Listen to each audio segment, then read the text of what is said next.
BGMEA ও বাফুফের মধ্যে সমঝোতা চুক্তি স্মারক স্বাক্ষর হয়েছে। দুই সংস্থার দুই সভাপতি চুক্তিপত্রে স্বাক্ষর করেছেন।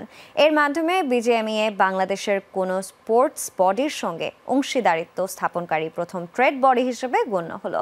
অনুষ্ঠানে উপস্থিত ছিলেন দুই সংস্থার শীর্ষ কর্তারা। এর ফলে এখন থেকে পোশাক কর্মীদের রেফারিং ও কোচিং লাইসেন্সের মতো সফট স্কিলে প্রশিক্ষণ দিতে সহায়তা করবে বাফুফে, আর বিজিএমইএ বাফুফেকে দেবে জার্সি সহায়তা। এছাড়া দুই সংস্থায় শিশু সুরক্ষা নিয়ে কাজ করার অঙ্গীকার করেছে। আগামীতে বাফুফে আন্তর্জাতিক ম্যাচগুলোতে বাংলাদেশের পোশাক শিল্পকে ব্র্যান্ডিং করবে। আজকের কোলাবোরেশনের মাধ্যমে আমরা তাদের ডিজাইন করে দিব তাদের কিট, হোম অ্যান্ড অ্যাওয়ে।